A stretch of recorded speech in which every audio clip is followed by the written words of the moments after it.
जय हिंद दोस्तों। मैं आपका दोस्त शुभम अपने इस YouTube channel learning English fast में अगेन आपका वेलकम करता हूँ। आज के इस वीडियो के थ्रू मैं आपको एक इंग्लिश का बहुत इंपॉर्टेंट चैप्टर एक्सप्लेन करूँगा जिसका नाम है narration. As you people know कि narration is a very important chapter for all competitive exams as well as जो भी exams school and college level पर होते हैं सभी एग्जाम्स के लिए इक्वली इंपॉर्टेंट होता है। ऑल्सो स्टूडेंट्स के मन में इस पर्टिकुलर चैप्टर को लेकर बहुत सारे डाउट्स, बहुत सारे मिसकंसेप्शंस बने हुए हैं बिकॉज बहुत सारे स्टूडेंट्स के लिए टफ होता है, बहुत सारे स्टूडेंट्स को इसकी समझ नहीं पड़ती है।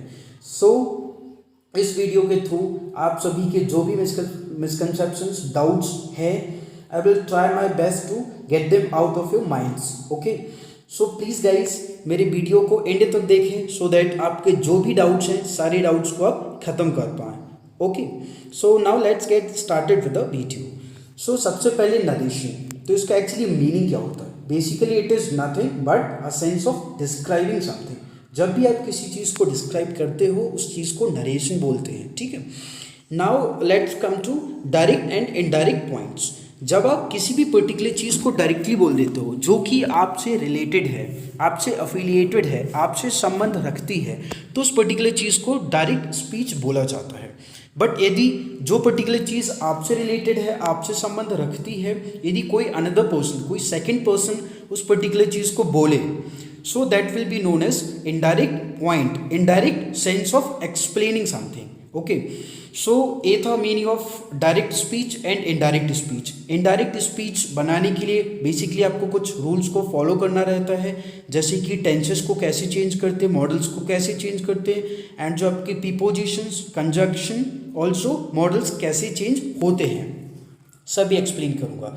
सबसे पहले आपने समझा नरेशन का मीनिंग, देन इनडायरेक्ट स्पीच क्या होता है। तो डायरेक्ट को इनडायरेक्ट से चेंज करने के लिए आपको कुछ टेंसेस को चेंज करना पड़ता है, जैसे कि जो आपका स्लाइड में देखिए। स्टार्ट करते हैं अपनी पहली स्लाइड के साथ में। जैसे कि आप यहाँ पर देख सकते हैं, कि जो प्रेजेंट इंडेफिनिट होता है वो पास्ट इंडेफिनिट में चेंज होता है, and past indefinite past perfect के अंदर चेंज होता है, पास्ट परफेक्ट में नो चेंज। ओके, एंड जो प्रेजेंट कॉन्टीन्यूस होता है पास्ट कॉन्टीन्यूस में चेंज होता है, past continuous past perfect continuous में चेंज होता है, एंड पास्ट परफेक्ट कॉन्टीन्यूस में कोई चेंज नहीं होता है। ठीक है, एक किस पर्टिकुलर चीज़ के फॉर्मूले हैं? बेसिकली जब आपको डायरेक्ट स्पीच को इनडायरेक्ट स्पीच में चेंज करना है उस टाइम आपको इन सभी रूल्स को फॉलो करना है। ठीक है, एंड सो ऑन। आप इन चीज़ों को देख सकते हैं, मॉडल्स कैसे चेंज होते हैं आप इस चीज़ को भी देख सकते हैं। Also please note down on a copies because these particular concepts are extremely important. जब आप किसी भी कॉम्पिटिटिव एग्जाम में बैठते हो तब आपको बहुत डेप्थ में नॉलेज होना बहुत ज़रूरी है, वैसे आप किसी भी क्वेश्चन को अटेम्प्ट नहीं कर पाओगे। Okay, so now next slide में आपको मैं कुछ और बताना चाहूँगा। As you can see in this particular slide, इस स्लाइड में मैंने आपको कुछ क्वेश्चंस डाले हुए हैं डायरेक्ट स्पीच और इनडायरेक्ट स्पीच को समझने के लिए। Okay, so here you can understand कि जो पर्टिकुलर थिंग है, जैसे कि आपका डायरेक्ट स्पीच में भी आपने बोला John asked her are you coming. Basically this is a direct question. John particular उसकी एक फीमेल फ्रेंड है, उससे पूछ रहा है क्या आप आ रही हो। ठीक है, तो उसने डायरेक्टली पूछ लिया, बट उसका आप इनडायरेक्ट यहाँ देख सकते हो। इनडायरेक्ट स्पीच में आप जो उसने एक्सप्लेन किया हुआ है, देखिए इनडायरेक्ट स्पीच में उसने क्या बोला, John asked if whether she was coming. तो यहाँ पर किसी दूसरे पर्सन ने बोला कि जॉन ने किसी भी अपनी एक पर्टिकुलर फीमेल फ्रेंड से पूछा कि आप आ रही हो क्या। तो देखिए वो सी वॉज में चेंज हो गया, यहाँ पर आर था तो यहाँ वॉज में चेंज हो गया, मतलब कि जो प्रेजेंट कॉन्टीन्यूस था पास्ट कॉन्टीन्यूस में चेंज हो गया। ठीक है, तो इस कॉन्सेप्ट को बहुत अच्छे से याद रखिएगा। ठीक है, ये सभी चीज़ें बहुत ज़्यादा इंपॉर्टेंट हो जाती है। नाउ नेक्स्ट स्लाइड में चलते हैं। नेक्स्ट स्लाइड में आपको नोटिस करना है, यहाँ पर कुछ मैंने चीज़ें बताई हुई हैं, जैसे कि आपका टाइम कैसे चेंज होता है। यदि डायरेक्ट स्पीच में दिस दिया है तो इनडायरेक्ट स्पीच में क्या होगा, एंड यदि हेयर है तो देयर होगा, नाउ है तो बेसिकली किस में चेंज होगा, देन में चेंज होगा। ठीक है, तो आप सारी स्लाइड को देखें एंड ऑल्सो नोट डाउन करें, बिकॉज जैसे ही स्टेटमेंट्स में टेंसेस में इसका यूज़ होगा I will ask you for the same, तो आपको उस टाइम पे बताना पड़ेगा कि कौन किस में चेंज होगा। ठीक है, आप आराम से देख सकते हैं इस पर्टिकुलर स्लाइड को। उसके बाद हम बात करते हैं अगली स्लाइड के बारे में। तो यहाँ से मैंने सबसे जो इम्पोर्टेंट चीज़ होती है प्रैक्टिस पार्ट, जैसे कि बहुत छोटा कंसेप्ट है, छोटा कंसेप्ट आपको बता चुका हूँ। अब मैं चलता हूँ क्वेश्चंस के ऊपर एंड क्वेश्चंस के थ्रू आपको एक्सप्लेन करूँगा, ठीक है। तो बेसिकली जो इनडायरेक्ट स्पीच होता है, इनडायरेक्ट स्पीच और डायरेक्ट स्पीच के अंदर दो पार्ट्स होते हैं।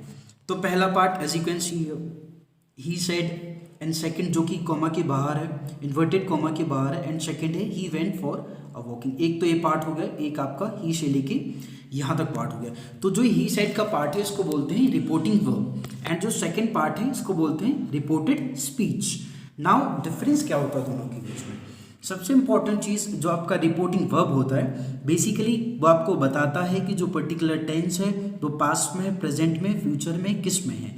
तो आपको एक चीज़ बता देता हूँ मैं, बहुत इंपॉर्टेंट चीज़ है, बहुत ज़्यादा इंपॉर्टेंट हो जाती है कि जब भी आपका जो रिपोर्टिंग वर्ब होता है, रिपोर्टिंग वर्ब का सेक्शन बता चुका हूँ, जैसे कि ही सेड रिपोर्टिंग वर्ब है। जब भी आपका रिपोर्टिंग वर्ब पास्ट में होता है तो जो रिपोर्टेड स्पीच होता है, रिपोर्टेड स्पीच आपका जब भी आपका रिपोर्टिंग वर्ब किस टेंस के अंदर होता है? पास्ट टेंस के अंदर होता है। तो जो आपका रिपोर्टेड स्पीच होता है, रिपोर्टेड स्पीच जो लास्ट वाला पार्ट होता है, इनडायरेक्ट टेंस में कैसे चेंज होता है, इसके अकॉर्डिंग चेंज होता है, ठीक है। तो यदि पास्ट में है तो मैं बता चुका हूँ, यदि आपका रिपोर्टेड स्पीच में कहीं पर क्या, जैसे कि पहला है तो पहला किस में लिखा हुआ है? Indirect speech, he said that he went for a walk every morning. तो अब इसको आप डायरेक्ट में कैसे चेंज करोगे? ही सेड एंड वेंट। तो वेंट आपको बता रहा है कि रिपोर्टेड स्पीच भी किस में है? पास्ट में है, मतलब कि जो इसका टेंस रहा होगा वो प्रेजेंट में होगा। तो नाउ लेट्स सी हम इसको प्रेजेंट में चेक करते कहीं ना कहीं, ठीक है। तो आपको देखना है जो पहला है, he said I went for a walk every morning, तो बिल्कुल नहीं होगा। Why it is false? Because as you can see कि दिस इज फॉल्स। क्यों? ही सेड भी पास्ट में है एंड वेंट भी पास्ट में, तो ये गलत हो गया। सेकंड, थर्ड देखते हैं, he said I will go, again it is not talking about future, so this is again wrong.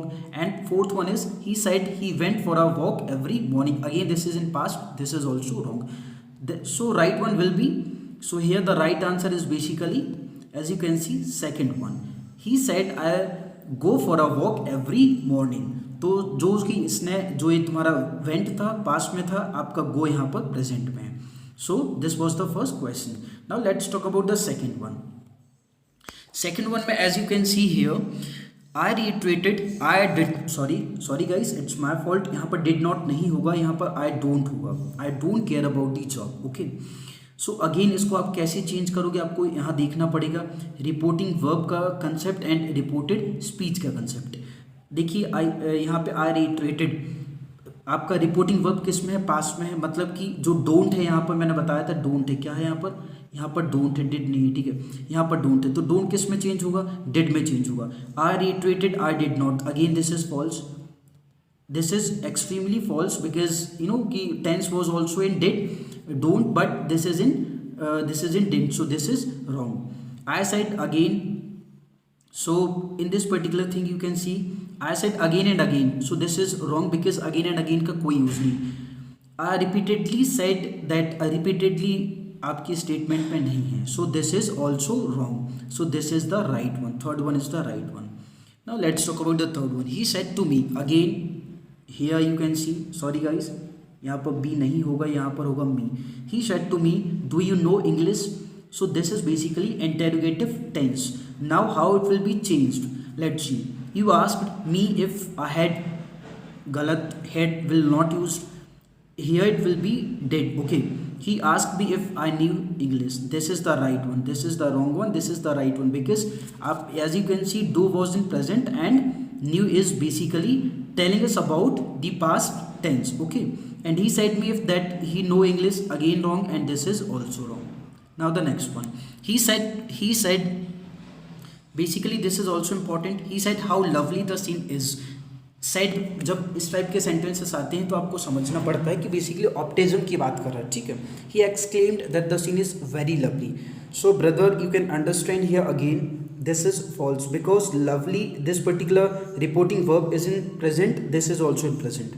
He explained नहीं होगा, एक्सक्लेम्ड होगा that the scene is indeed lovely, again wrong because it is in past, it is in present. He said that how the scene was lovely, okay.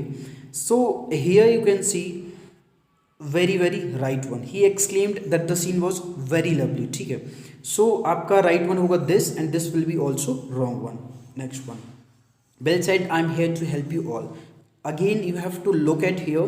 Bill said that he is here to help you all. Galat, because this is in present, this is also in present. Okay. Bill said that he was not there to help us all. Again, this is in not, so this is wrong. Bill said that he was there to help us all. Here will be changed in there, because I have told you already कि जब भी present, जब भी direct आपका जो speech होता है उसमें हेयर होता है, तो इनडायरेक्ट में देयर हो जाता है. So fourth one is the right one. Okay, now next one, sixth one, he said I will come again. तो as I have told you, जब भी कोई आपका रिपोर्टेड स्पीच फ्यूचर में होता है, देन आपका जो इनडायरेक्ट स्पीच होगा, nothing will be changed, it will be remained same as it was in the question. Okay, he said that he will come again. He says he will come again. This is wrong because present के बारे में बात कर रहा है. He says he will come again. इसमें भी आपका देख सकते हैं इसका यूज नहीं हुआ, तो first one will be your right one. Okay, तो बेसिकली आपको कौन सा राइट हो जाएगा? You have to locate here because this is important. आपका फर्स्ट वन राइट होगा. क्यों? ही सेड बीच में आ गया, दैट इज बेसिकली कंजक्शन, तो दो स्टेटमेंट्स को जोड़ दिया. He will come again, so this is right one. Seventh one, so he said how ugly I look in this dress. Okay, now look at here how it will be changed. She said that how ugly she was looking in that dress.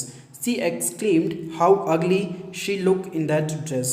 So जो भी गलत है पहले तो उसको देख लेते. Okay, so this is extremely wrong because she looked in that dress and look is also there, so this is wrong. She expressed how ugly she looked in that dress. Again, expressed will not be used. She explained नहीं होगा, exclaimed होगा, that she looked very ugly in that dress. So she said that how ugly she was looking in that dress. It will not be used. So here right one will be this. She expressed how ugly she looked in that dress. So this will be your right one. Okay. So please do remember guys, this is your right one. She is the right one. Okay. Now next one. He said the sun rises in the east. So here you must remember that it is basically talking about what? It is talking about 8 question. It is basically talking about something. So थोड़ा सा इसको बड़ा कर लेते.